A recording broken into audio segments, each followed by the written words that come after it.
안녕하세요. 30대를 위한 실전 부동산 분석 바로 시작합니다. 오늘은요, 김순길 부동산 전문가의 인사이트를 빌려서 시장이 오르든 내리든 흔들리지 않는 투자의 원칙에 대해 쉽고 명쾌하게 파헤쳐보겠습니다. 이 질문 아마 다들 한 번쯤은 아니 밤낮으로 고민해 보셨을 거예요. 지금이 바닥인가? 혹시 더 떨어지는 거 아니야? 이런 생각들 때문에 섣불리 움직이기가 정말 어렵죠. 근데 있잖아요. 전문가들은 바로 이 지점에서 생각의 틀을 완전히 깨야 한다고 말합니다.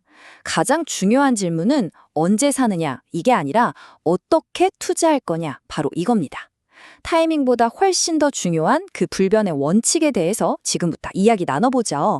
자, 오늘 우리가 함께 짚어볼 내용들인데요. 먼저 투자의 관점을 바꾸는 것부터 시작해서요. 세 가지 핵심 원칙을 차근차근 배우고 앞으로의 시장은 어떻게 봐야 할지, 그리고 마지막으로 가장 중요한 무기인 판단력을 기르는 법까지 명확한 순서대로 따라가 보겠습니다.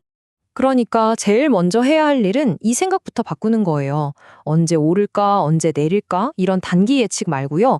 어떤 시장이 와도 나를 굳건히 지켜줄 단단한 원칙. 이걸 세우는 게 훨씬 더 중요하다는 거죠. 이게 바로 변동성 심한 시장에서 살아남는 핵심 비결입니다. 자, 그럼 그 첫 번째 원칙입니다. 바로 현금 흐름을 만드는 거예요. 그게 뭐냐면요. 내가 가진 부동산이 가만히 있는 게 아니라 스스로 돈을 벌어오게 만드는 겁니다. 이게 있어야 투자가 안정적으로 굴러가거든요. 자, 여기 보시면 그 차이가 확 들어오죠? 왼쪽에 있는 시세 차익은 언젠가 오르겠지 하면서 그냥 기다리는 거잖아요. 근데 오른쪽의 현금 흐름은 매달 꼬박꼬박 내 통장에 돈이 들어오는 구조를 말해요. 바로 이 힘이 시장이 안 좋을 때도 버티게 해주는 생존 근육이 되는 겁니다. 이게 뭐 어려운 얘기가 아니에요. 우리가 잘 아는 주택 월세, 상가에서 나오는 임대료, 아니면 뭐 토지 사용료 같은 것들. 이렇게 내 자산에서 꾸준히 돈이 흘러나오게 하는 거, 이게 다 현금 흐름인 거죠. 자, 이제 두 번째 원칙으로 넘어가 볼게요. 바로 미래 가치의 신호를 읽어내는 능력입니다. 이건 단순히 지금 좋아 보이는 걸 사는 걸 넘어서요. 앞으로 시간이 지날수록 더 가치가 커질 곳, 그러니까 떡잎을 알아보는 눈이라고 할 수 있겠네요. 그럼 이 미래 가치 신호라는 게 정확히 뭘까요?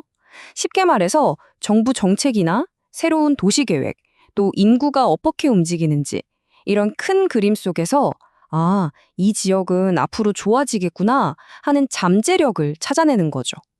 이런 신호들을 남들보다 먼저 캐치하는 게 핵심입니다. 구체적으로 어떤 게 있냐면요.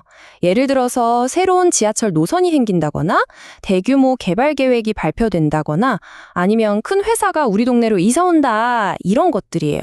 심지어 동네에 사람들이 줄 서는 힙한 가게들이 막 생기는 거 이것도 무시 못할 신호가 될 수 있다는 겁니다. 자, 세 번째 원칙. 이건 정말 중요합니다. 바로 레버리지. 그러니까 빚을 어떻게 다루느냐 하는 문제예요. 부동산 투자에서 빚은 분명 강력한 도구지만 이거 잘못 쓰면 순식간에 나를 잡아먹는 덫이 될 수도 있거든요. 투자자들이 왜 가장 안 좋은 타이밍에 집을 팔게 되는지 아세요? 거의 대부분이 바로 이 과도한 빚 때문입니다. 감당 못할 빚은요, 그냥 종이 위에 있던 손실을 진짜 내 돈 잃는 현실로 만들어버리는 가장 큰 원인이에요. 그래서 전문가의 조언은 아주 간단하면서도 강력해요. 내가 갚을 수 있는 만큼만 빌려라. 이 단순한 원칙 하나만 지켜도 시장이 좀 출렁거려도 흔들리지 않고 끝까지 살아남아서 성공할 확률이 극적으로 올라갑니다. 자, 그럼 이 원칙들을 가지고 앞으로의 시장은 어떻게 봐야 할까요? 특히 2026년을 향해 가는 지금 시장을 관통하는 키워드는 딱 두 가지입니다. 바로 선택과 집중이에요. 이 그래프가 앞으로의 시장을 아주 잘 보여주는데요.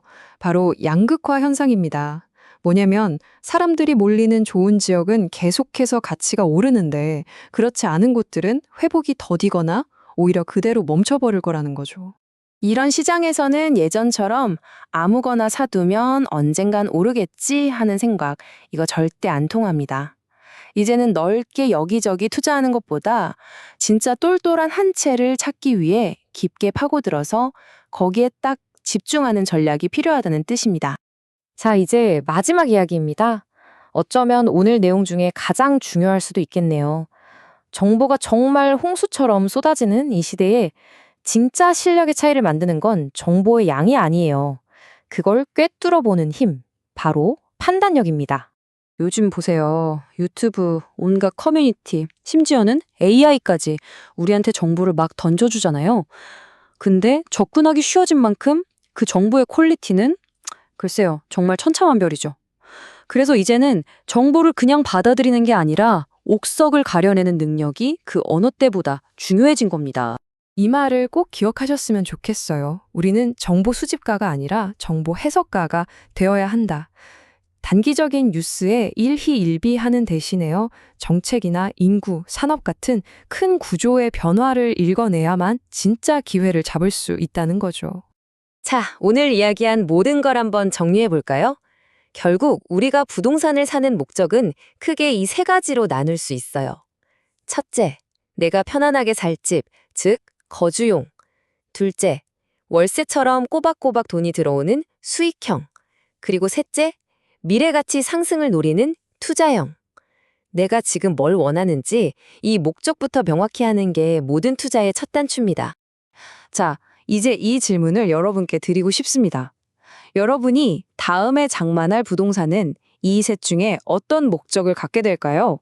이 질문에 대한 답을 스스로 찾는 그 순간 여러분의 성공적인 부동산 여정은 이미 시작된 거나 다름없습니다.